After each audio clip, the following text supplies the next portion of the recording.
Hi everyone, it's Jules from Tarot Adventures with Jules. I'm here today to talk with Rebecca Scolnick, the fabulous author of the Witch's Book of Numbers. I cannot wait to chat. This book is truly incredible, and it's a little deeper into all of it with Rebecca. So just a second and we will connect. Hi. Hello. Hi, can you hear me okay? Yes, I can. Can you hear me? Yes. Hello. Awesome. Awesome. Well, happy full moon in Aries. I know. Happy full moon. It's so nice that we're doing this today. Yeah, absolutely. And cheers. I brought my beverage. So did I. Cheers. What's your coffee of choice? My coffee of choice today is a cafe au lait with oat milk. Ooh, I love it. Mine is a cafe au lait with homemade almond milk. Oh, yes. Okay. Yeah. See, we're on the non-dairy train. Yes, absolutely. Absolutely. We've been plant-based for, I don't know, I want to say 12 years now. Oh, Or amazing. maybe. Yeah, and I didn't realize until we stopped eating dairy how much it was wreaking havoc with my system. It's amazing how you can do something for years and just not pick up on the fact that it's throwing your whole system out of whack. And yeah, it's amazing the difference that it's made. And I love that there's so many different milks available now, like with whether it's oat milk or soy milk, or I like almond milk personally. I tend to make my own. I wish that I loved oat milk more because I know it's got less environmental impact, but at the same time, I like what I like, and yeah. We're all doing our best. We're all doing our Yeah, best. Yes. exactly, exactly. Yeah, for sure. Well, thank you so much for joining me. I was just mentioning that you are the fabulous author of The Witch's Book of Numbers, and I'm going to fangirl for a moment here. I love this book so much. I've explored numerology in little bits and pieces over the years with my tarot practice and everything else. And I've looked at a few different books, but this one is the one that really stuck for me. Like, I love that you explore everything in such detail, but still manage to make it so accessible. And the depth that you go into with each of the numbers is so fascinating to me, with all the correspondences and different things. Like, I'm a lifelong student and I love exploring new information. So it made that part of me just light right up. So yeah, okay, I'm gonna get off my fangirl No, stage. thank you so much. No, I really appreciate that. And I really appreciate that. And you've touched on like exactly what I was hoping to do with this, which was to offer really researched and varied information uh, Yes. in a way that felt very accessible. So I really appreciate that feedback. That's exactly what I was trying to do. Because I think a lot of times these lofty, historied, esoteric concepts can feel very liminal and like, how do we Yes. use this? How does this feel Yes. practical?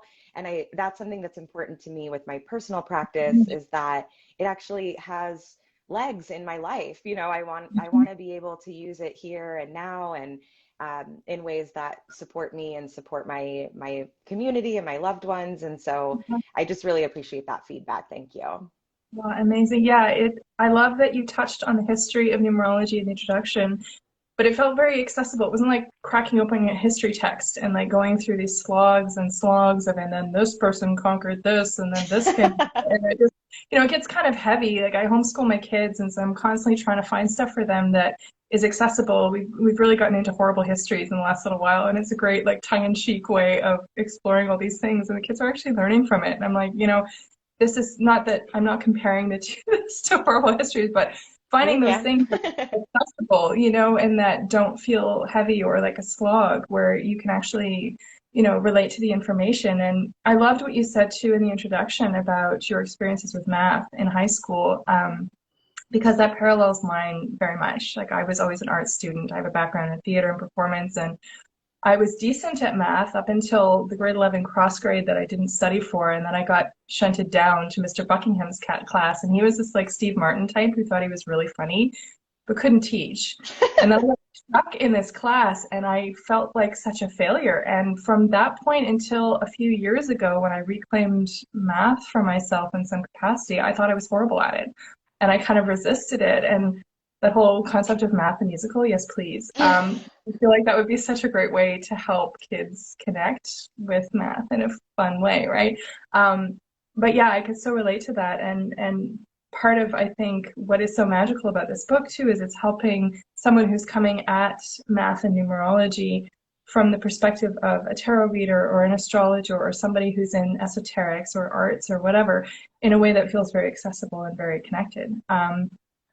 Yeah, no, that's, yeah. So thank you for that. I really appreciate it.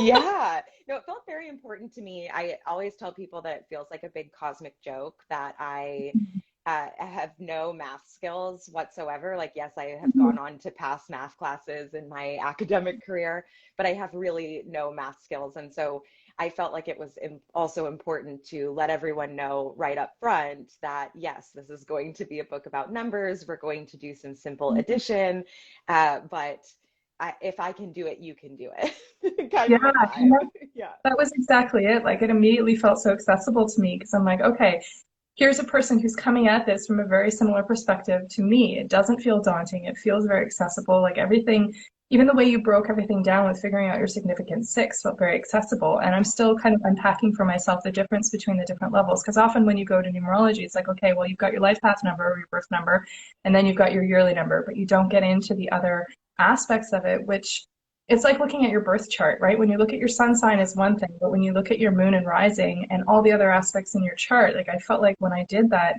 this whole light bulb went out and I'm like, okay, I understand why I'm hyper organized and yet a terribly messy person. Like Yes. why my Scorpio moon? Oh, that's why I've been fascinated with all the darker aspects of things my entire life, right? And it's it's so great that you have this holistic perspective on numerology that incorporates so many different elements. So how did this book come about? Like, how did you engage in the process of creating it? And yeah, what was that process Yeah. like? So it was pretty magical and not on my radar really at all. So the fact that it's Yeah. here and it exists is really awesome. I have, like the book says, I've been studying numerology and various kinds of spiritual modalities or tools, including tarot. Um, Astrology, not so much, although I do love it. Like I love it for myself, but I do not feel uh, learned or capable of telling anybody else about themselves based on astrology. Yeah. But I've been studying it for like the last decade or so, just in my own personal practice. And I had dabbled with some tarot, Instagram accounts or doing readings for people in the last like 4 or so years. But then during the pandemic, kind of was using numerology a lot in my everyday life as a way to kind of break up the monotony or to tap into some of the more nuanced energies of the day to day. Like if I'm just in my home and yet the world is spinning and there's new energies to work with every day, then how can this information still ring true, or how can I find ways to work with more collective or global energy, even if my day to day isn't changing very much. So Yeah.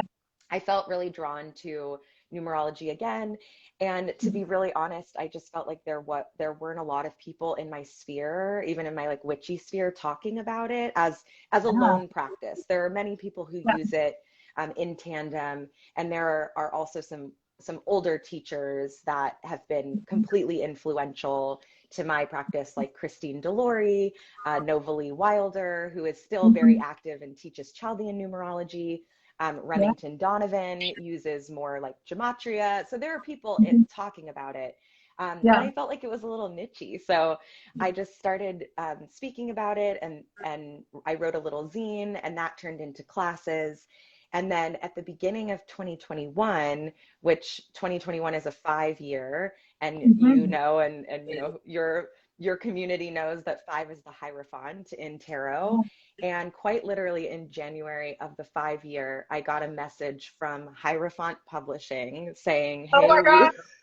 hey, we've seen your work, and is there a book here? A book project in here?" Yeah. And I truly thought it was a joke. I was like, "This cannot be this straightforward, this Yeah. Yeah. straightforward." Yeah, but it was. So I started working with their team to kind of zero in on like what how we wanted to present this information. It was Mhm. clear that the biggest thing was the tie-in to witchcraft and like Yeah. making it a book for witches. And so then I Yes. got to really play with like, well, what is the definition of a witch? And historically, Mhm. who are the people who have been called witches or oppressed or persecuted for being witches? And then how does that, like you were talking earlier about the history of Mhm. numerology, how does the history of the persecution of witchcraft line up with Mhm. like the persecution of Pythagoras and his Yeah. communities in that time period? So that was really cool to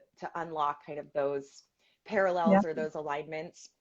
Um, but it took us 4 months, essentially the Mhm. first 4 to 5 months of 2021. We were just working on proposals and Mhm. sample materials and kind of really creating the book together as a team. And then, Um, yeah, I went off and wrote the thing. And that too was amazing. I've been writing since, in whatever form. I also have a background in theater and yeah. performing arts. So I've been writing since I was a kid, um and so this was like in a lot of ways kind of a return to my roots and like identifying as a writer, and was very exciting. But it also happened for me in a 1 year, so I absolutely Oh, felt like, amazing. who am I? Who, me, a Yes. former baby writing a book? Yeah. Like, I Yeah. don't think so. But I do have to say, for anybody that's interested in writing nonfiction or going, on an adventure like this, it really helped for me when we had the outline, we had kind of all the meat of it, and then I just had Mhm. to fill it in, or we had the bones, and then I had to fill in the meat of it. So Yeah. that felt very, once I was able to go away and actually get into the creative process, I felt Mhm. very supported by that. And I also felt like I was just pouring all of the information and the learnings and all of the different things that I'd been so curious and Yeah. excited about for Yeah. the last decade or so, all kind of felt like it had a place in the book, which was really exciting too. Um, Yeah. yeah, so it was just a really cool process.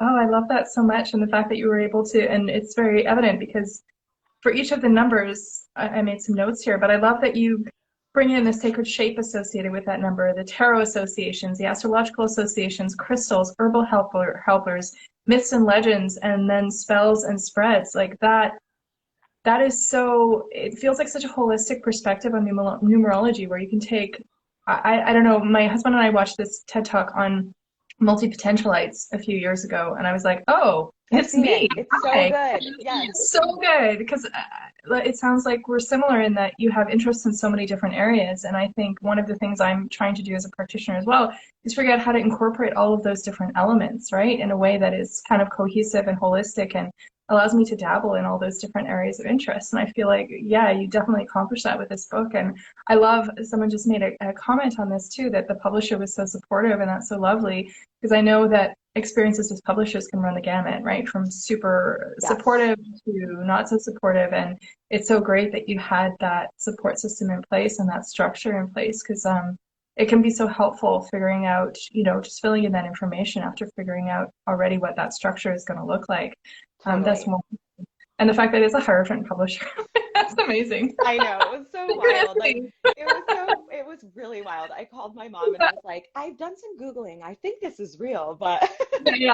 um, yeah, and I know that it's not, and I knew this going into it as well, that it's not the traditional way that this happens. And so Mhm. even that, I would say, led to like a little bit of the imposter syndrome that I had of when people would ask, oh, how did this happen for you? I still feel a little sheepish being like, oh, well, I don't think this is how it works all of the time. Yeah. However, this was my experience. So I know that it's possible for it to happen like Yeah. this. Yes, but the team was amazing in the really in the ideation and the creation of getting to the point where we were like, yes, this is the book. And I think because they are a growing imprint of they're distributed by Wiser, Red Wheel Wiser, which Yeah. most Yeah. people know. Yeah, and Yeah. the president of Hierophant is also the president of Hampton Roads, which is another imprint. Yeah. Wiser's huge. Like Red Wheel We Wiser has are. tons of imprints. So, Yeah. Yeah. um, so I definitely know that this was a special experience. Yeah. Yeah. And in terms of like all of the disparate pieces of the puzzle kind of coming together. It was so funny when I first started plotting this book out, I had note cards in my, like on the door of my closet. And, you Mhm. know, it was like numerology, like who, what, where, when, why, history, Yeah. social justice, politics, Yeah. um, psychology, religion, like all of these things. And my wife Yeah. comes in one day and she's like, I think this is too much for one book. Like, I think she's like, maybe like pick your top five or, whatever. And I just kept going like, yeah, no, I know, but I feel like it'll all fit somehow. It So, does. Like it it honestly did, it did. does. Like I was just thinking, I took another look through the book again this morning and reading through your conclusion, I guess the last chapter in your book, Mm, one of the things that you wrote that I love so much, and I think this comes back into ideas of social justice, ideas of change, ideas of transformation. What you said about my favorite sentence in the entire book, not to take away from anything else, but tradition is just pure pressure from dead people.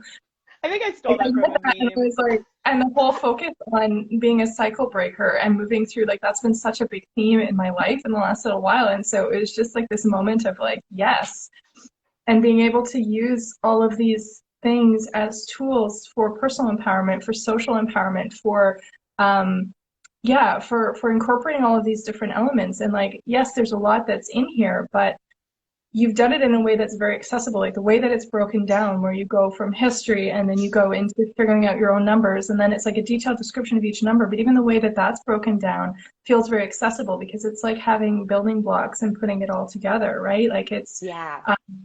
and then I'm still exploring for myself your chapter on master numbers and the magic Oh, square and exploring that a little bit more. And then you've also got the ideas of the pagan witch of the year and lunar cycles and how that factors in. And I just love, like, all of it is here, and you can dive into it as much or as little as you want. So if it's someone that's coming to it and wants just like a surface, like, I want to figure out my numbers and then figure out what that is, you can do that. But then if you want to take the deep dive, if you're that lifelong student, you can do it, right? Like it can be accessed in so many different levels, right? Which is part of the magic of it. So I'm glad you had all those post-it notes and all of those ideas. Like, it yeah, managed thank to you. use itself, right, in a way that's really amazing.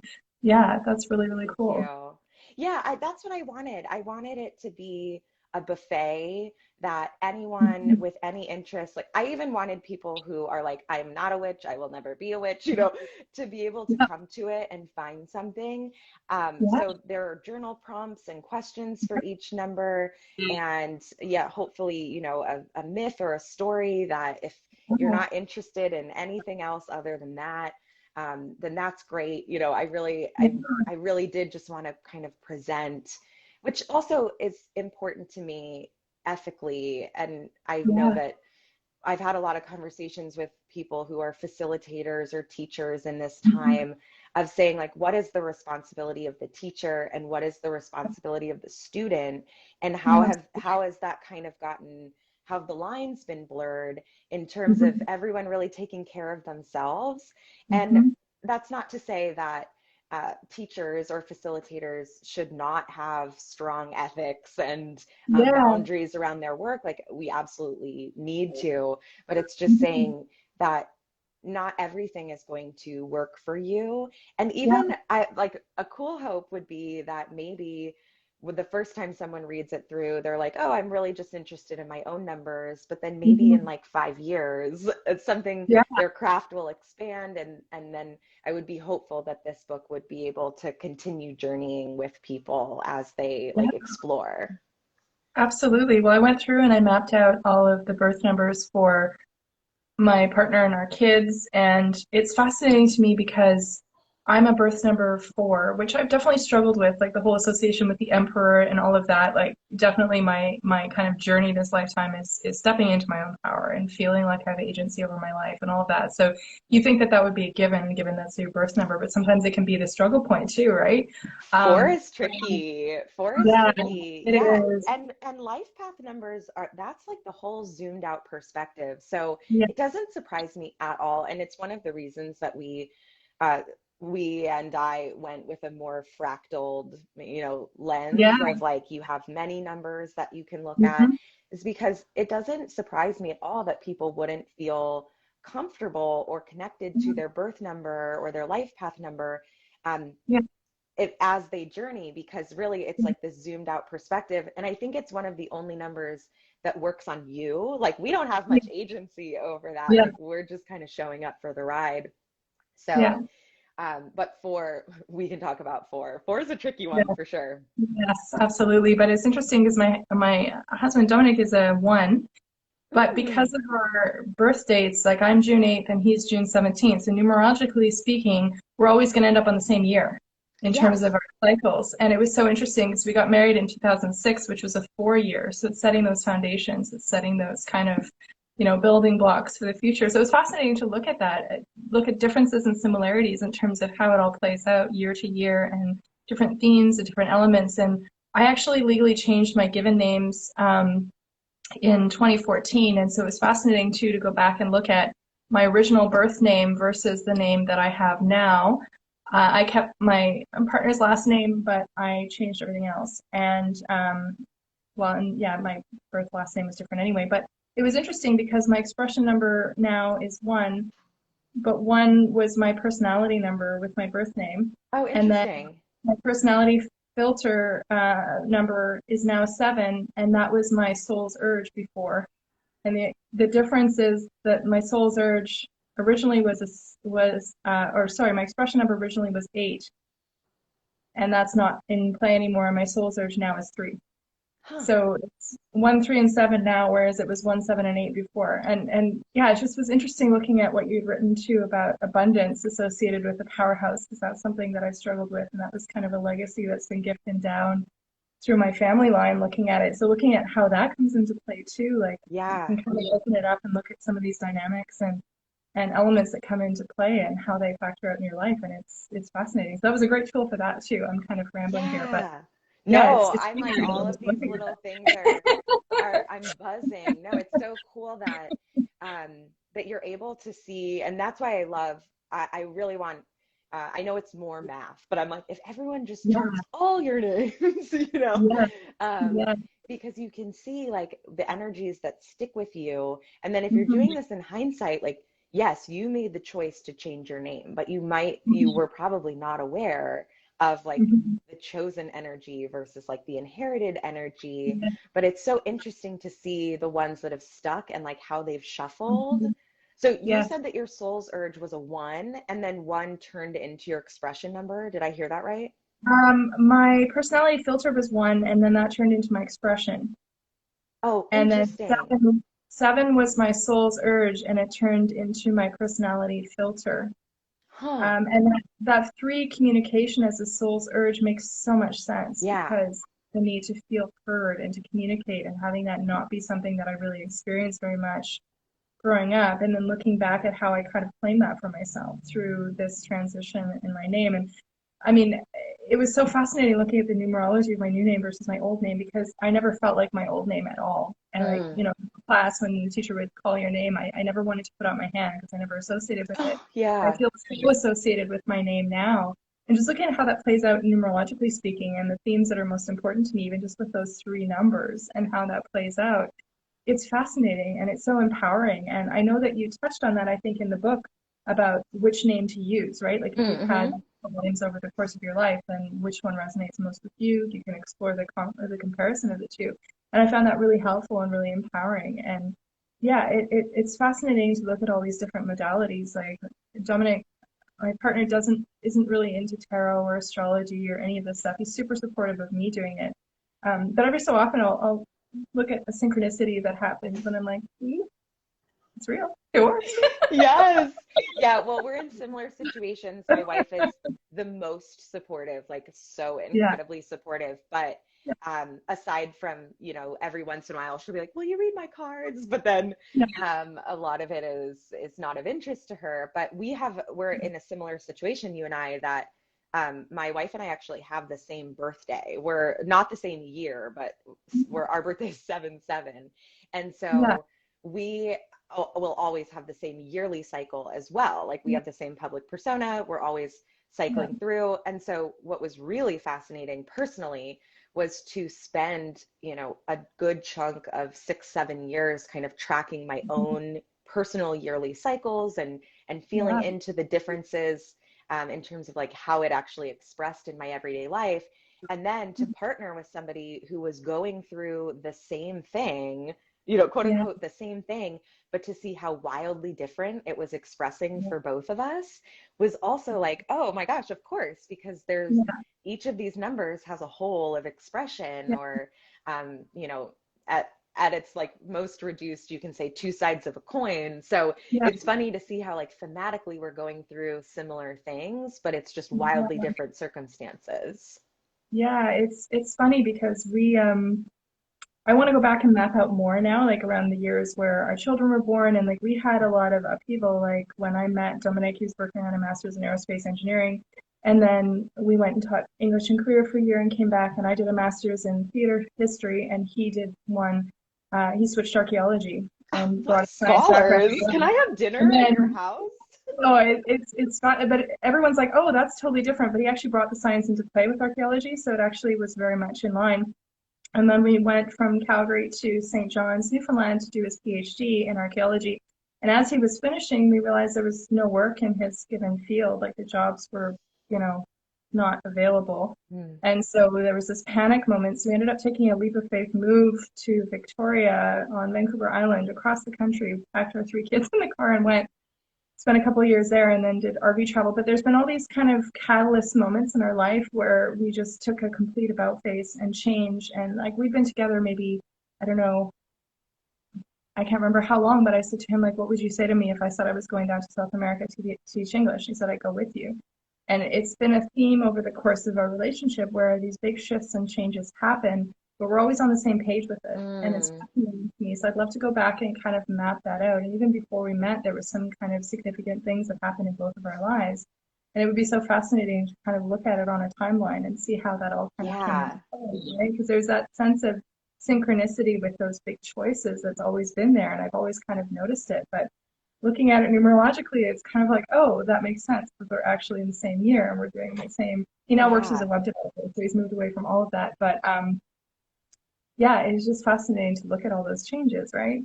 Can I ask? I'm so like he's not Yeah. here. Sorry, I won't read him without his consent. But what is his life path number? His life path number is one. He's yeah, June 17th, 1976. So I want to look at his other numbers as well because I've got his life path and obviously our year number is the same. We're both in a 2 year. But I want to actually go through and like map out everything for him, kind of like I Me would with. too. We're into a 2 year as well. Woo! Like, hey, all four of us going through this 2 year. Well, I'm glad that I love that you said one because I thought this while we were talking about your name numbers as well. I think one is such an interesting number because we tend to think of it, and it totally is like the spark, the start, you know, it's the seed, it's the very beginning of all of these things.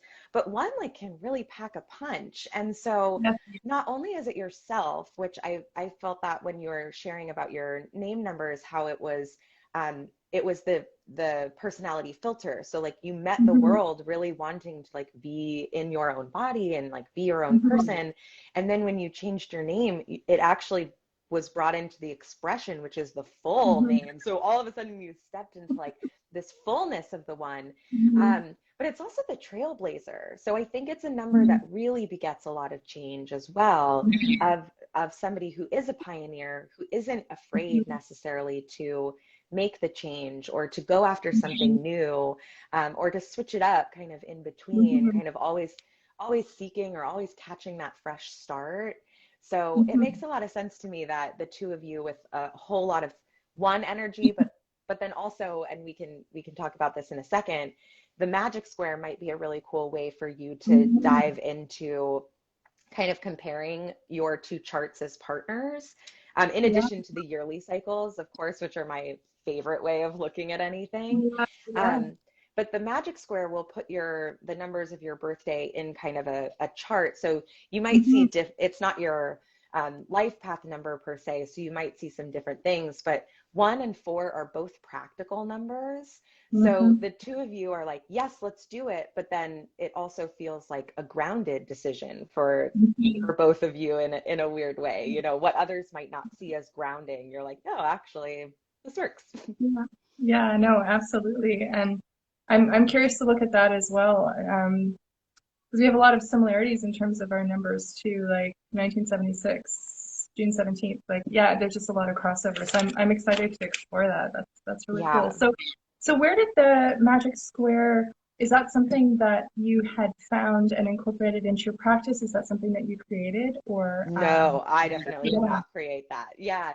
The oh, really quick, Katie Yeah, question I was just said, gonna why say are I just have yearly a cycle question. numbers your favorite way to look at anything? Oh, Yeah. yearly cycles are my, whenever anybody asks like what's a way that I can use numerology right now, I always say Mhm. yearly cycle because first of all, it brings into focus what's happening for you in any given year. So it really does, you know, if you don't connect to the life path, which is like this huge journey, you can pull the focus into like just this calendar year or just this Mhm. year of your life.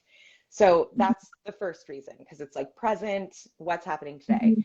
The second reason is because the math is wildly cool. When you start tracking Mhm. yearly cycles, you'll see that they actually do run the spiral of 1 through 9. And then when you Mhm. do the math, once you hit that 9 year, you start back over at 1. So Mhm. if you were to do this plotting work that Jules, you were talking about, you can start to pull out these 9 year chunks of your life and see kind of Mhm. what story was playing out over those 9 years.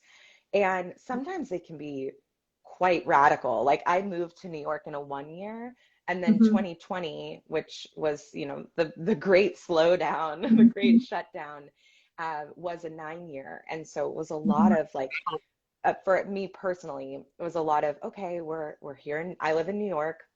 We're Mhm. here, everything has shut down. Is this the Mhm. end of my journey in New York? You know, are we going to leave? Or, you know, I came to New York to be and to be an artist and to be an actor Mhm. and in production. And then it Mhm. really also felt like the wrapping up of that kind of career for me, or that chapter of my career, and moving into now writing and spirituality and all that Yeah. jazz. But that's why it's my favorite, because it's very present and also it's super magical. If you just start, you see the math work and you're like, oh my gosh. And then you can start to like pull out those nine Yeah. year chapters. Well, Yeah. I'm gonna map it all out. I have a bullet journal that I created a few years ago. I'm actually going back to bullet journaling. Next, oh, I just started it again. I decided to start by astrological seasons. So I Mm, started with Samhain, and I'm going on just because why not? Um, but I which mapped out is New all of my, Year. yeah, exactly, exactly. So I'm going like starting with Libra season and going on that way. But I mapped out all of my cards of the year for tarot, basically from birth all the way up to. I felt weird like picking an endpoint because I'm like, is that like Sure. pathetic? Like I don't know. So I just kind of went on to like over 100 and like I'm sure I won't make it that long, but whatever. I feel like stopping sooner than that would be just a bit of a jinx. I don't know why. But I'd like to do that with numerology too, because I think it would be fascinating to look at where those cycles fall, right? Like it was so interesting to see that we got married in a 4 year Yeah. and it was like setting those foundations and all of that. So yeah, yeah, that's You really got cool. married in a collective 4 year or in personal, you were both in a Personal 4 year? 4 year. Okay. Yeah, yeah. We got married in a collective 4 year. Oh, So amazing. yeah, yeah, yeah. Very, very cool. Yeah, I think it was 2006, so it would have been an 8 year, I think. Okay. Yeah. Yeah, cool. Yeah. Oh, Well, going to your magic square question. So the yeah. magic square is one of those tools that has a very, in my humble opinion, a very cool history because we Mhm. have kind of this, we have this understanding that there are no new ideas under the sun, or that people will tap into very similar kind of frequencies or information Mhm. at different times. And that's really true for this magic square tool. So there was, a tool that was created or that was channeled Mhm. and brought into the world in the East, more like under Mhm. Chinese numerology, called the Mhm. Lo Shu grid. And there's, so I share in the book, you know, the history of kind of the Lo Shu grid and how that came to be. So that was popping up in the East at the same time that this magic square, as we call it now, was popping up in the West, kind of more in the Yeah. Pythagorean sphere. Mhm. So it's another one of those tools that if you're out there Googling, you might find different versions of it or different Mhm. ways to read the square.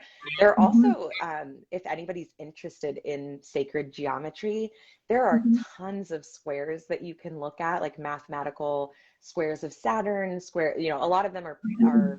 have planetary now I don't know the word connections, but like, Yeah. Yeah. but there are tons of squares you can look at, and some of them are really cool. Like each line has to add up to a certain number, or yeah. But the magic square, as told in the book with the Pythagorean arrows, is like the Mhm. most straightforward square. Mhm. So you just plot in, the square runs like in columns and in rows. Mhm. So you have 1, 2, 3, 4, 5, 6, 7, 8, 9, and you just plot in the actual digits of your birth date and kind of Mhm. see where they fall. And then there's tons of ways to read the square. But I Mhm. definitely did not did not make it up. It's one that popped up in a couple of schools of thought, which I always Oh, think, yeah. I actually, some people are like, oh, well, who stole it from who, or which square is correct. And I think Yeah. that's so limiting. I think that, inspirations and magic and ideas and tools, none of them really come from us. We're just pulling them Mhm. down and seeing how they work. So I think there's room for all, but also I don't Mhm. think one square negates another Mhm. square. So kind of, again, I'm a let's figure it all out. Let's take all the Absolutely. opportunities kind of a person. Yeah, but the Absolutely. magic square is really interesting. Yeah. Yeah. No, it's fascinating. And given that there was so much to draw from, yeah, I appreciated that you focused on the Pythagoras. Yep, Yeah. With the arrows. Pythagorean is how Yeah, I say it. Pythagorean. There you go. Say that 10 times fast. Yeah, no, Yeah, that's right. awesome. Um, so then in terms of the perspective that you took with life path, public persona, yearly cycle expression, soul's urge, and personality filter, where did that structure come from? Was that using an established kind of framework, or was that something that you took from the work that you were doing, or like how did that particular, because this is, I mean, it could be that it's something established and I'm just not aware of it, but this was the first time that I saw it broken down in that way. Yeah, it's a little bit of both, to be Okay. honest. Yeah. So the three numbers of, so I call it the significant six, and that is Mhm. mine. That's, when Yeah. I started doing client readings, I was thinking, what would a full chart look like? And so, Yeah. yes, we could just look at what I cheekily refer to as the Holy Trinity of your chart, Yeah. which are the numbers derived from the birth date. But then there are Yeah. also these numbers that are derived from the name. And so can we do a little bit of both, and Mhm. um, and and make it six, because six is also the number of expansion, and so it just felt very right to me to pull in these six numbers and say, okay, this is a good chunk of things that we can, when I was working one-on-one with clients, like we can talk about and really dig in, and I felt like folks were walking away with some kind of the beginnings of their holistic understanding. But Mhm. all of these numbers are not, I can't take credit for finding any of them. Mhm. Even some of the name, like the soul's urge, I think I say this in the book, is also known as the heart's desire in some. Mhm. So people have been doing this for years and years, taking the same Yeah. Yeah. calculations and just giving them slightly different names or new things. Mhm. Um, but these, in terms of the three numbers derived from the birth date and then other Mhm. numbers derived from the name, that practice has been around in my own like Pythagorean lineage, for Mhm. years and years. And Wow. so one of the things that, when you said tradition, is just peer pressure from dead people, which this book is definitely my offering to the cycle breakers. So, Yeah.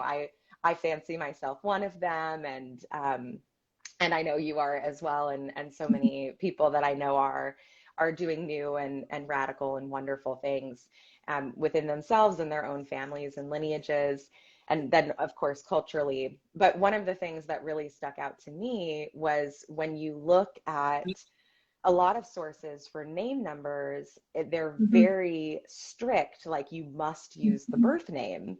And for me, Yeah. I was like, not only is that kind of transphobic at this point, but it's just Yeah. wildly, you know, yes, obviously for people who are coming into their own identities and coming to know themselves in that way, the birth name would not work for them. But also, Mhm. how many of us just go through simple name changes in our lives if we Mhm. get married or partnered or divorced, Mhm. we're reverting, Or in mine, if we take a stage name, you know, if you take a Yep. pen name, if you have Yep. any kind of moniker that you go by. So Yeah. that was like the first thing to go for me was, Mhm. you know, just chart whatever name. And if you're ever working with me individually, I tell you to send me the name that you feel the most connected to, that you want to use. So that was really important in terms of like, Yeah. let's just break that. So that is Absolutely. something that I feel like I've added to the practice, Yes. or that is mine. But in terms of the numbers themselves, they're, if you're looking for like numerology 101 kind of Mhm. anywhere across the board, if it's Pythagorean or Western lineage, you'll definitely be able to find those numbers. They just might be named something slightly different. Yeah, I mean, there's so much power in choosing a name for yourself, and I loved that you had that focus on choose what resonates best for you. Because, I mean, even if I had kept my old name, I'm not the same person I was, 43 years ago. Yeah. It's yeah, but there's something so empowering about that choice, and for some people, that dead name is something they don't want to associate with at all. I mean, I feel that way. Like, I look at old documents with my old name on it, Mm, like that person, like literally I have that kind of disassociation with it now, where it doesn't yeah. even feel like me, right? Because it's been what, I guess 8 years now? Yeah, 2014, so I would think it 8 years. But it's amazing, like, to the extent that if someone were to call me by my old name, or I saw some kind of documentation, like, it's so far removed from how I identify myself. So I really appreciated that you had that, because it makes such a difference, right? Like, it really does. Yeah. Really Well, and empowering. if you just look at the what the numbers are actually representing in your chart as Mhm. well, I think it only supports this freedom in terms of Mhm. choosing the name. So the numbers that are derived from the birthday are the life Yeah. path, which is the whole Mhm. birthday added up, and it's like the most zoomed out perspective. And like I said Mhm. earlier, I don't know how much we actually have like authority or sovereignty in working with it. Yeah. I think it's just one of those things that we're like, this is Yep. the fragment of the divine that I'm here to journey with, you know, like, okay. Exactly. Uh, and Exactly. and I actually find, and we talked about this a little bit earlier too, but if you're struggling to connect with that life path number, think about like what people refer to as the shadow side, or think about the other side of the coin, like the not so nice, Mhm. you know, that what we would be like, oh, I got to work on that, and actually Yep. see if you resonate with that.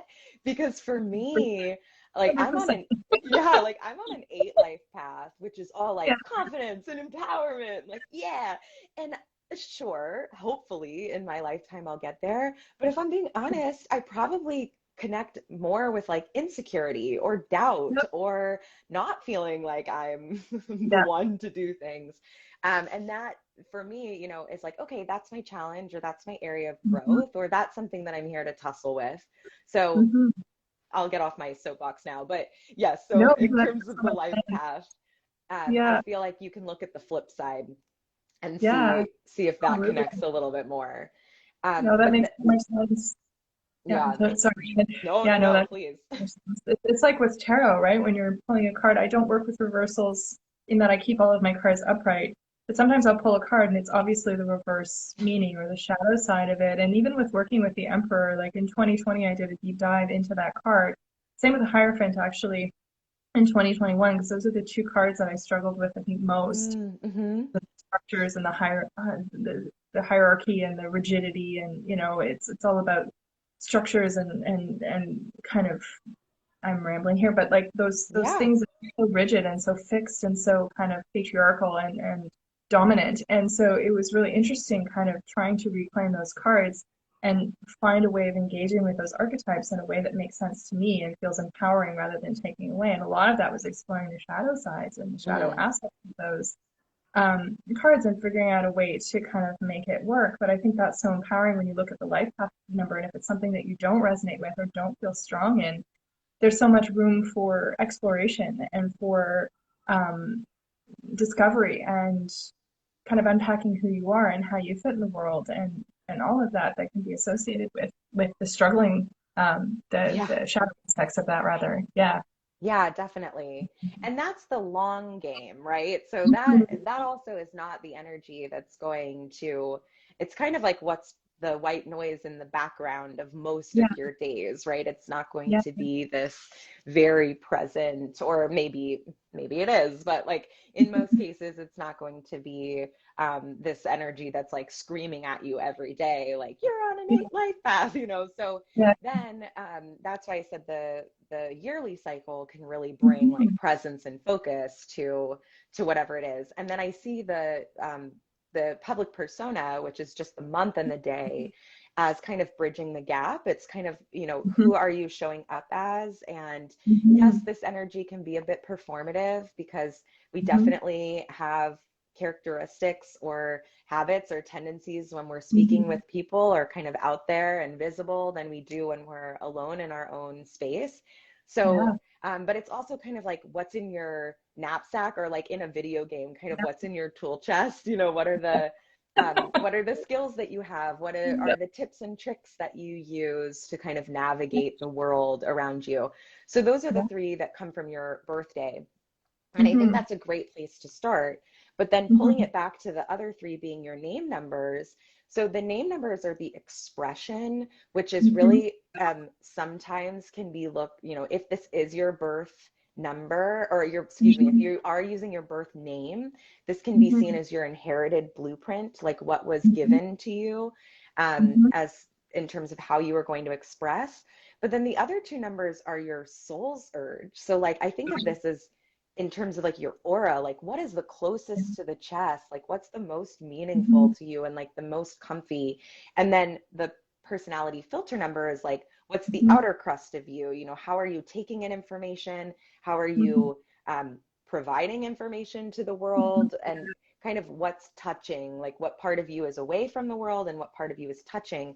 So when we were Yeah. talking about name numbers and feeling empowered to choose your name and looking at Mhm. those shifts and the energies, aside from like the birthday is like the life you're on, but then the name numbers, of course they feel vulnerable, and of course they would Mhm. change with you because it's really like how are you showing up in your wholeness in the world and your identity, Mhm. but then also like what's really important to you, how are you um, interacting with the world in terms of filtering in information, or practicing discernment of like what works for you and what doesn't. So I do feel that the name numbers are really personal in a way that Yeah. is important to look at, that the birth date Mhm. numbers are a little bit more like what works on you. Yeah, absolutely. No, that makes so much sense, and it's so interesting to look at it as a point of comparison as well, like looking at what I was born with and have chosen to leave behind through adopting this Mm, name. But at the time, I wasn't looking at what it meant numerologically. But now that I see it, it's like, well, of course I picked that, right? yeah. It's so funny, right? Like the serendipity and synchronicity of that sometimes is so, well, I'd say I would hazard to say all the time is pretty fascinating. Like it's the things that you do intuitively that end up just being so bang on. It's kind of Yeah. so fascinating to me. Anytime, like I kind of went into this whole tarot practice years ago as kind of a hopeful skeptic. Mm, I yeah. didn't grow up with a lot of, I always equated religion with spirituality, and I didn't feel a strong connection to organized religion and didn't grow up with it outside of it being something that extended family did that I wasn't really part of and didn't feel connected to. And so learning to adopt spirituality as my own practice that was separate Mm, from that, I went into it so skeptical because I just didn't know, and yet when I see all these synchronicities, it allows me to connect with myself on a deeper level and connect with that aspect of myself on a deeper level when you see these kind of signs and signals and connection points, right? And yeah. I love the numerology that you talk about here is another tool to help facilitate that for people because I think that's really powerful, right? Totally. It's really amazing. Yeah, that is so cool. So, what was your favorite part of the book to write, and what did you find the most challenging? Ooh.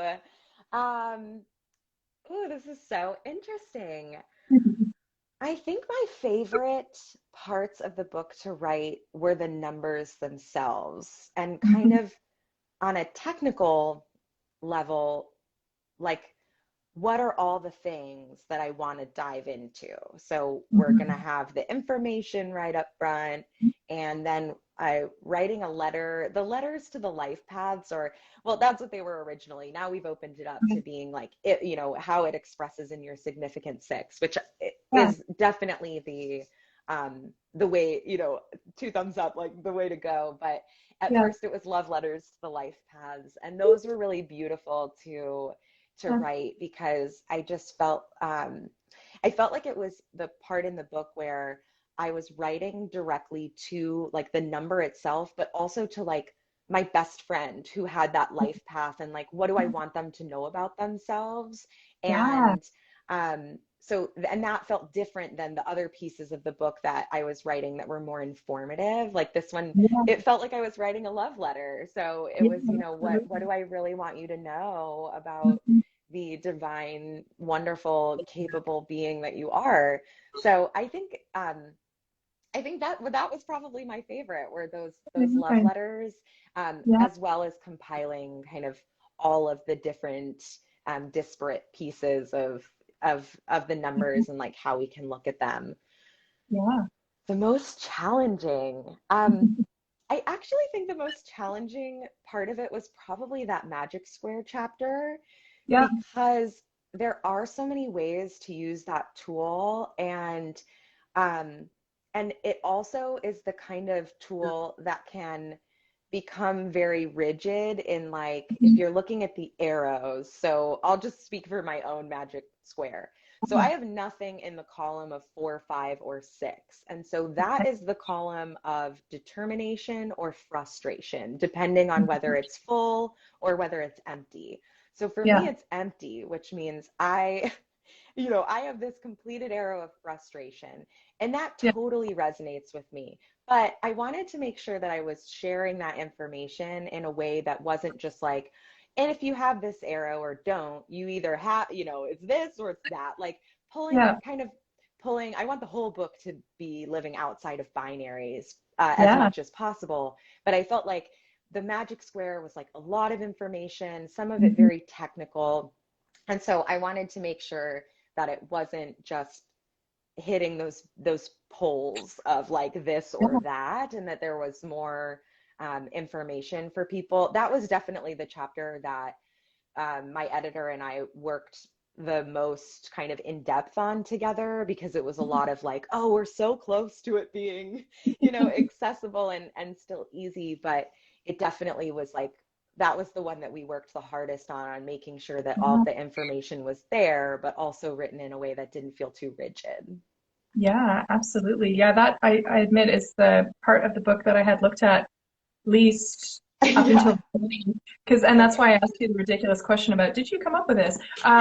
No Yeah, worries. because I somehow, when I was reading through, had missed that particular section or missed exploring it to that extent. And for me, I have something in each of the columns, but like Mm, the 1, 2, 3 column, there's just one, and then the 4, 5, 6, there's also just one. So I'm curious yeah. to explore that a little bit more and see, okay, well, there's one in the mental, but not in the emotional practical, or there's one in the practical, but not in the mental emotional. So how does that play out? Like it's a neat tool to kind of explore that and how it plays out in your life a little bit more as well, which is really Yeah. awesome. Yeah. Yeah, it's a super great tool and Mhm. I really love it, but agreed, it's one of the meatier ones and I wanted to place it after you'd already met the numbers as well because I feel like if I were to put it before the numbers, it would be Yeah. like, oh my gosh, I don't know what I I'm think looking at. it's So, well, because you have it. I'm just looking at the book here. You have it right before the exploration of numerology and ritual witchcraft. Like one of the things I love about this book is its building blocks, right? It's like mm-hmm. got your introduction, which lays the baseline for everything, and then figuring out your own numbers, and then an in-depth exploration, and then as you progress past that, there's the magic square, and then there's also how to incorporate this with the rituals of lunar cycles and pagan cycles and stuff. So again, it's that invitation to take it as deep as you want to, right? Or as kind of light as you want to. And Yeah. what you said about those love letters too, like as I was doing the quick reference with all of my family, it was so great to be able to go back and look at on a surface level, okay, if I'm just looking at it for like 5 minutes to try and figure out how this plays out in our family dynamic, I can go straight to the change maker and your significant six and get the pros and cons and just get that kind of immediate look, and then, map out, okay, well, both of my daughters are a six, my son is a four, I'm a four, my husband's a one. So how does that work in terms of our dynamic as a family, right? Like, it's so fascinating to see how that all plays out, right? Yeah. Yeah, totally. I love that so much. And when you were saying that, I think too, part of the reason that I wanted them to be love letters was because Mhm. every number and every energy has its definitely runs, the gamut, and to borrow a Yeah. phrase from you earlier, but definitely has like the whole of the expression. But it can be so easy in our based on our Mhm. culture or our society or your upbringing or whatever the web of your life is coming Yeah. together. Like I already said, so I have a challenge with the number four, whether Mhm. it's because there are people in my life who are on four life paths that are very challenging Mhm. relationships for me, Yeah. or whether it's just I feel like four is one of those energies where it deals with what is our definition of enough. And so we live in a Yes. society that there is no ceiling or floor, it's Mhm. never enough. And so Yeah. that can be a really challenging energy to kind of gain any kind of perspective, like useful perspective Yeah. on. But I wanted them to be love letters because if you're having a really hard time with someone and you're like, oh, that damn five, then to read like a love letter to them, maybe Yeah. that can reframe some things of like, oh, actually that impulsivity or that need, that desire for change is really obnoxious to me because I'm a Yeah. four and I like safety and structure and whatever. But actually, I can see how that would be really beautiful in certain situations. Or Yeah. like, not Absolutely. to, I'm definitely not trying to Pollyanna or like love and light anything, but I do No, think it no. can offer kind of a loving perspective on how different Yeah. people's gifts and like aspects of them, Yeah. it might not align with us, but that doesn't mean we can't see how it would be really like helpful and beautiful in other situations. Yeah, and maybe appreciate something new about that we hadn't seen before, right? Which is so Yeah. powerful. Yeah, and I think it's like tarot, right? Like, there's certain cards that are viewed, I think, as good or bad, but I mean, there's no inherent good or bad card in the tarot. Like, the death card can be challenging, sure, it can signify, changes in your life and the letting go, but there's so much beauty to be had through that process too. It's not a bad card or even a good card. It's all the context of what your current experience. Mm, It can be a very ultimately healing card through the difficulty of whatever it is you're experiencing, but also that power of pulling that card and acknowledging that, yes, this is a hard experience that I'm dealing with right now, can also be very empowering. So I love that you yeah. include that and include each of the numbers as a multifaceted concept that is both good and bad and everything in between, right? It's Mm. not, there's no binary there. It's yes Yeah, it's and, right? I everything. love Yeah. that perspective. Yeah. That's something that I got from Charlie Claire Burgess in their The I love Spirit them. Tarot. They talk about, the idea of, I think it was a temperance card. They're talking about how, it's not just about balance, it's about looking at things from a holistic perspective instead of either or. You're looking at it as yes, Yeah. and I'm carrying it with me because I feel like that's such a powerful way of looking at everything, right? As I unpack binaries for myself in terms of my upbringing and how I view the world, it's been so healing to be able to incorporate just those two little words, right? Yes, Yeah. and. Yes, It's and yeah. really powerful, yeah, for We should sure. all be improvers. Yes, That's their whole yes, thing. yes, absolutely. Oh my gosh, I love it. I also, in addition to this book, I wanted to mention your amazing Substack, Swimming in the Soup, because Oh, that's thank really you. how I discovered you and your work. Like, I had seen references to this book and everything, but it was actually signing up for the Substack and newsletters and everything that I started exploring your work in more depth. And I respect it so much. The most recent newsletter that you sent out, I haven't had a chance to listen to it yet, but I really want to. Your latest talk on numerology and the Enneagram. I'm fascinated by that because my husband is in business coaching right now, and his business coach actually had him map out his Enneagram. I'm not surprised to hear that.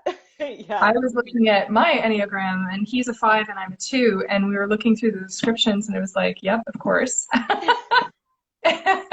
And it's fascinating to look at these systems and structures and how they work together as well. 'Cause both of them are numerologically based, but in a very different perspective in some respects. So it's interesting to kind of, I can't wait to listen. And you also have the Dune Book Club, which I am ridiculously Yes, far behind on. me I haven't too. actually. It's okay. Oh gosh, I don't know about you, but I am an avid reader and I always put holds on like about a billion books through the library. I used to buy all my books, and now after our RV travels where we had so little space, I'm now using the library all the time or digital books. And I end up with like 10 books out from the library at the same time because I have no self-control. And so I've been trying to like whittle my way through all this stuff. But I'm so excited because your Dune Book Club looks at it from a very oh my God, intersectional. How's that That for too. Freudian slip?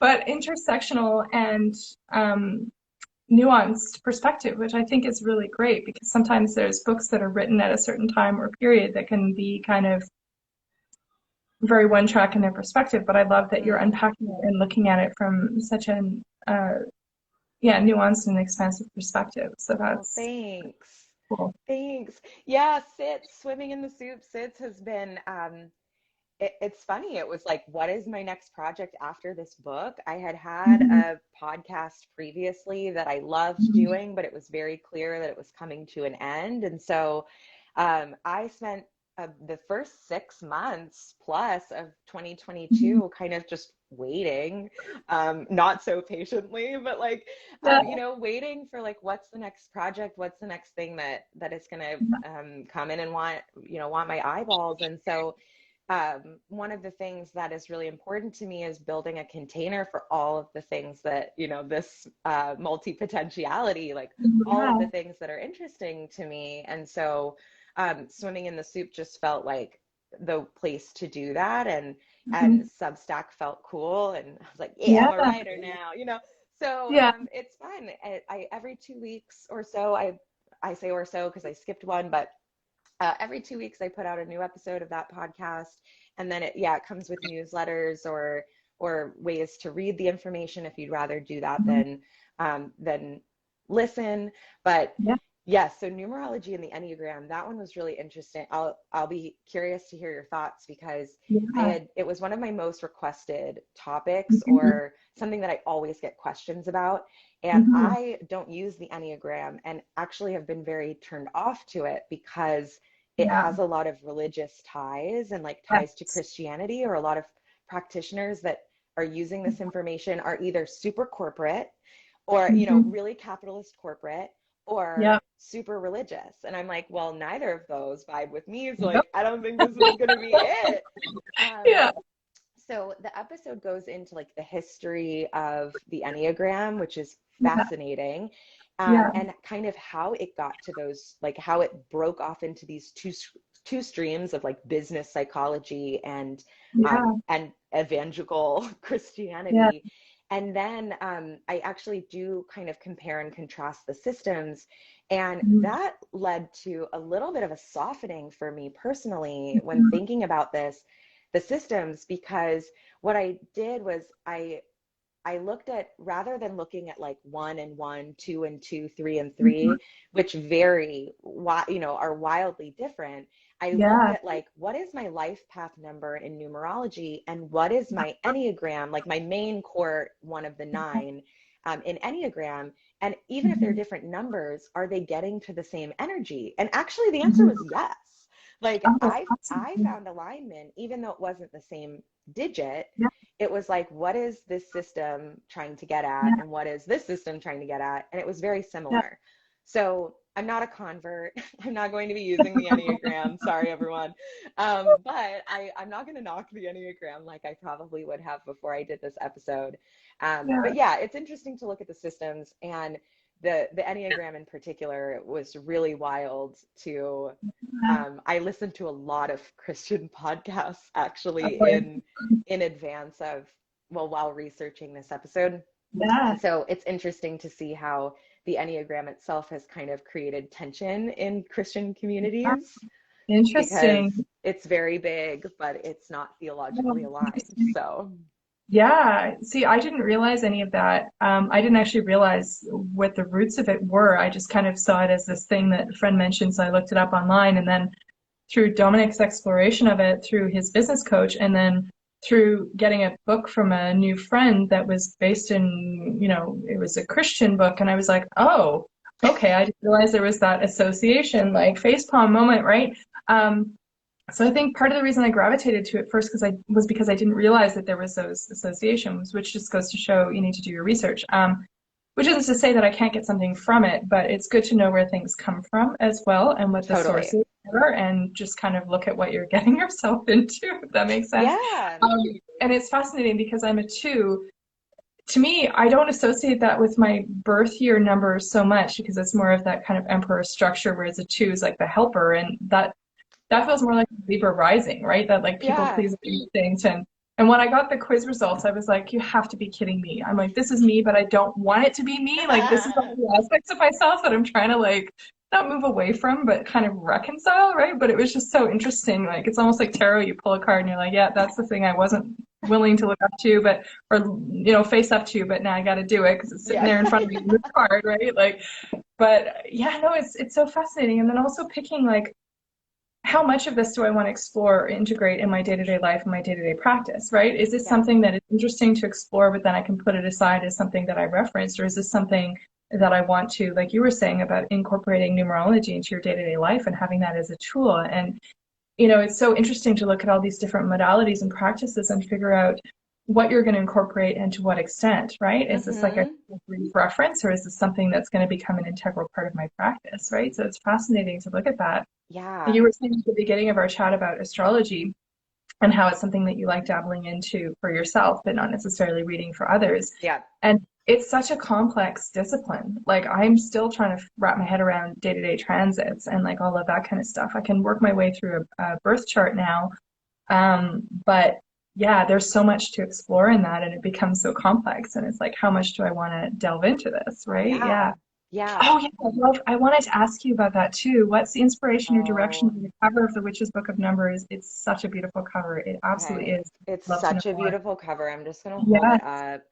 I'm Yeah. so glad this question came up because the inspiration was that my publisher hired a beautiful designer who just made my dream cover and they sent it to me. And there Oh were my goodness. options. There were a few covers made Yeah.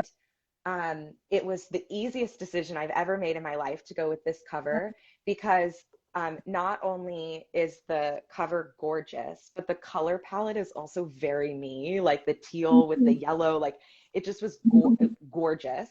And then Yeah. I asked them, how much of the book did you provide to the cover artist? Because all of the little symbols that are in the numbers seem All to these me to numbers. be like very on the money in terms of Yeah. like um what I would have chosen in a way, like, and even better than I would have chosen in a way. And they were like, oh, we didn't send her anything. Oh So my gosh. she either, I mean, I'm sure she's witchy, obviously she's making witchy book covers, but like Yeah. she crushed it. Like she completely nailed Oh, it in a way that there was no inspiration or direction on my part. It just oh showed up wow. and it was so perfect that yeah, another one of those like very eerie, magical moments of like, wow, yeah, really nailed it. And I'm so Wow. happy. And I had nothing to do with That it. synchronicity.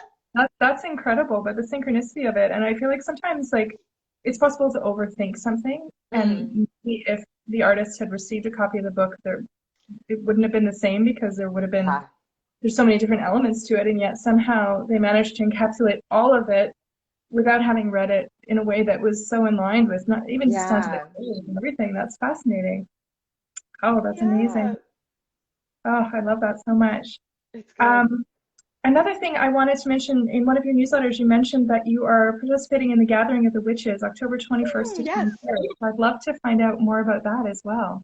Yeah, absolutely. So the Gathering of the Witches is we're having our second annual. It started last year, And it's through Insight Events USA, which is also affiliated with my publisher, Hierophant Oh, Publishing. nice. And so, yeah, it's their like events section, and they have tons of events all year long. But it really came out of this, okay, I think we're going to stay digital for a while and have this, open ourselves up to these virtual gatherings. And so it's a weekend, it's 3 days, Friday, Saturday, well, Friday night, and then all day Saturday and all day Sunday, the 21st through the 23rd. And it is kind of what it sounds like. It's a gathering of all of these incredible witches and magic makers, thinkers, teachers. Our keynote speaker is for Friday night to kick us off is Judika Illes, who wrote like the encyclopedia of spells, truly like these very Yeah, core texts that yeah. are must-haves on any bookshelf. And Mhm. so it's a weekend where everyone can gather and you can choose your own classes to go to. And then there are like keynote speakers and all together events. And so this year, not only am I'm teaching on Saturday, and Yeah, it'll be all about the witch's book and like numerology 101 plus Samhain, yeah, we'll get yeah. fun. Um, but I'm also hosting the weekend. So I will be the one who welcomes you and introduces the speakers. And Oh, then on Sunday, I'm going to be hosting a closing ceremony that's going to be interactive for everyone to kind of finally come off mute and say yeah. what they learned in the weekend or anything that was coming up for them, and have a real space to kind of share. So everything's interactive. All of the workshops are going to have interactive components. Yeah. And the whole weekend will be recorded and available for participants for 6 months, I believe. So if you are not able to make it live to the weekend, but you're Yeah. interested in it, it's yours for 6 months to work through as you would like. And yeah, I Incredible. think it's going to be really awesome. Last year was Yeah. great. So I'm excited for Oh, this one. that's amazing. Yeah, we moved from Halifax to a small town in Nova Scotia, and I'm so grateful for all the online content that's available because I don't have access to the same things that I did when we were in the big city. Yeah. Big city is nothing like New York. I actually lived in New York for a couple of years. I did the musical theater program at the American Musical and Dramatic Academy. So I was living on Yes. the west side, and I've been trying to get Dominic and the kids back there for ages. One day we will come and visit, but I want to take them to my old stamping grounds and everything. But there's a big difference being in a small town versus a big city in terms of what kinds of things you can definitely attend in person. So I'm so grateful Yeah. that it's available online now because it allows you to participate in things that you wouldn't be able to otherwise. That's Yeah, fantastic. definitely. Definitely go look that up because it sounds incredible. And the other thing, if you're okay with speaking about this, I noticed that you are potentially taking part in the NaNoWriMo Ah, I in am. November. Because Yeah. I did that a couple years ago and I wrote like 50,000 words on a book about the Halifax explosion. And then, because I love historical fiction and everything, but then I just got really depressed thinking about, Yeah. the outcomes of that particular situation and, knowing that I was going to lose some of my characters. I kind of permanently shelved it, but I think I might start Mm. exploring something a bit more witchy and light this year. So I was fascinated that you were looking at participating in that. And as someone who really enjoys writing as well, it was a good reminder that that is there next month. Yes, It can be a lot of fun to explore. So yeah. totally. Yeah. So November is National Novel Writing Month, and Mhm. I'm gonna go for it. So yeah, I said on Sits that I am going to be switching up. I won't be doing podcast episodes for the month of November, but that I will be continuing to do written newsletters that are really sharing not only what I'm working on, but kind of my process with it. So since I finished writing the big drafts of the Witch's Book of Yeah. Numbers, I have only been writing fiction since, and I've had Yeah. so much fun doing it. And it's Amazing. something that I only wrote fiction before, and now I'm back to it. And I've been, speaking of something that was shelved, it's an idea that I've kind of been tweaking and twisting, and like the nugget is the same as it was when I shelved it years ago, but now I have this whole new plot for it. So I think it's ready to finally see what it could look like on the page. That's So so I'm, exciting. yeah, and it's a huge privilege to be able to like gift myself this month to do this. So I don't take that lightly as well. You know, it's not to write 50,000 words in a month is going to take a lot of time. And I feel very lucky and very privileged to be able to do that. But I'm going to go for it. So Amazing. it's a novel. It's like a queer New York rom-com. Oh, I love it. My words for it are um, like funny, sexy, and sad. So I love that. it's gonna kind of run the gamut in terms Yeah, of the experience. I have a really messy main character that I'm I excited love to, it.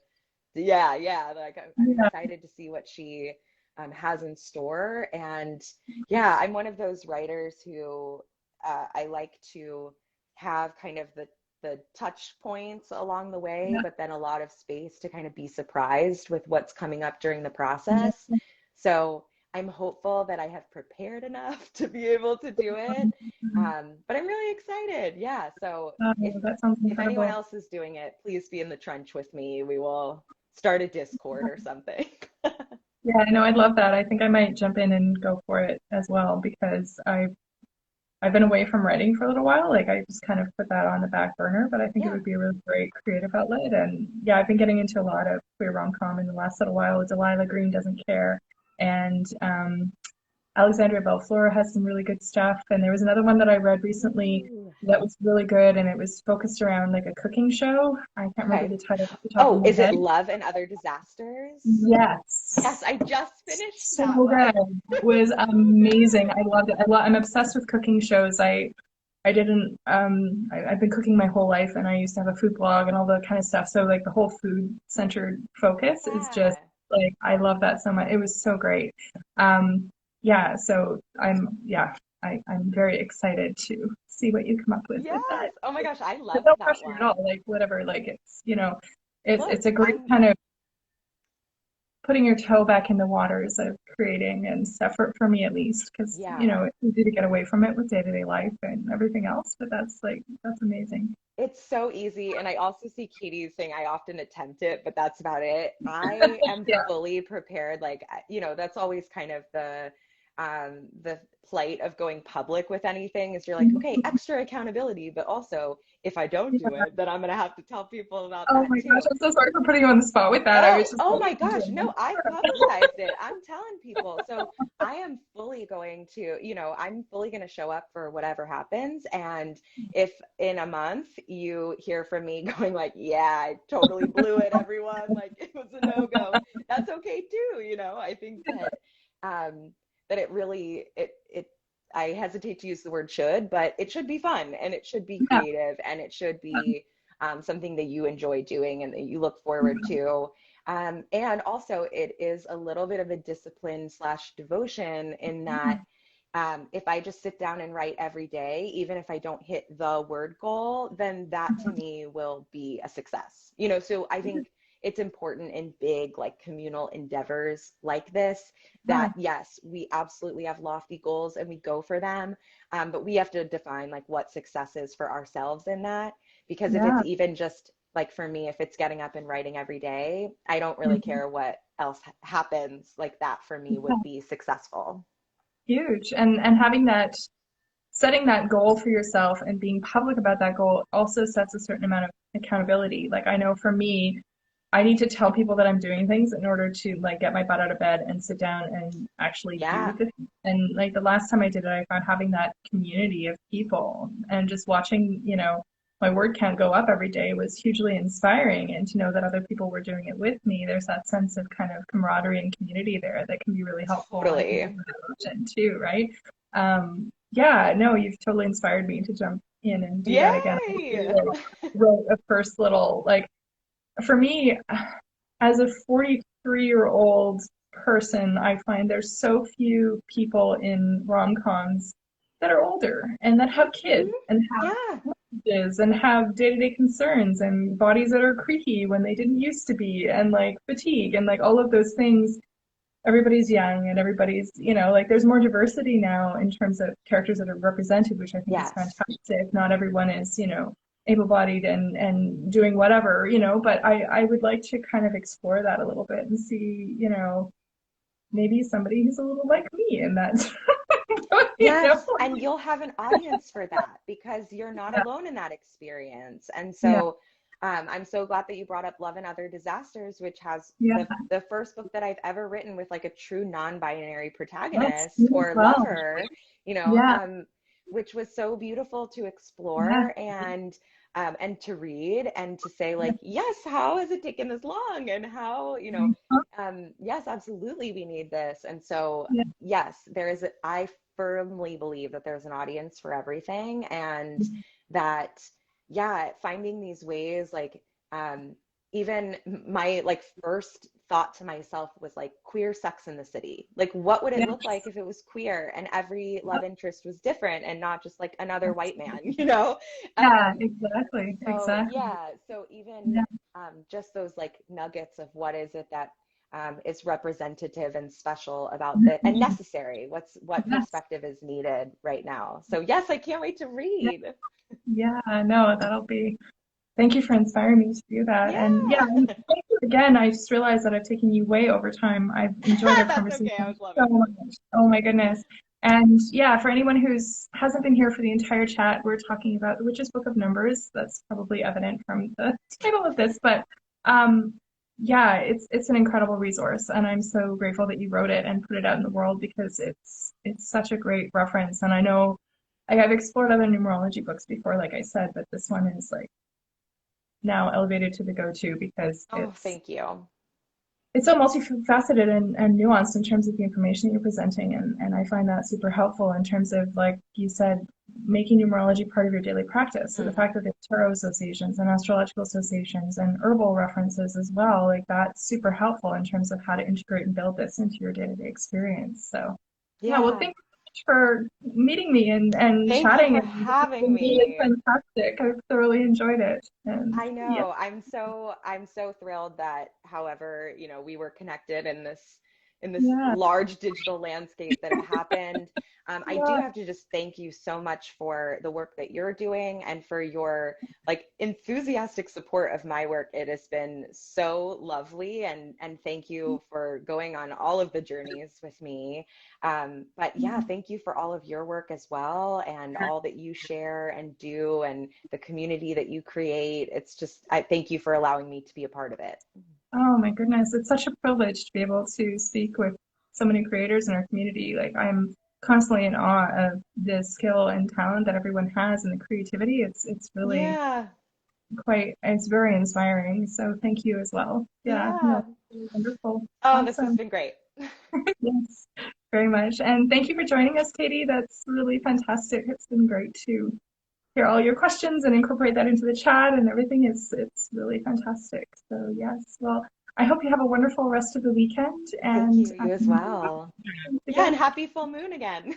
Yes, happy full moon. Yeah, I'm looking forward to I used to have like big rituals associated with all the full moons, and now I'm lucky if I can acknowledge that it's coming. I find like life gets in the way, but I'm excited to sit down and kind of explore some of the energy and themes around that later on today. So it'll be fun. Yeah. Well, if anybody is working with numbers today, the numbers of the day are 1 and 7. So you should be very familiar with those numbers. Yes. Which I also love the idea that 1 and 7 are Aries and Libra, and we're in an Aries full moon in a Libra season. So it's all very, very witchy and in alignment today. Yes, But yes, absolutely. however you're spending your full moon, you and anybody else who is listening, 1 and 7 are your numbers for today. Awesome. Thank you Cool. for that. Awesome. Good, good. Well, thank you again and have a wonderful rest of your weekend. Thank you. You too. Bye. Bye.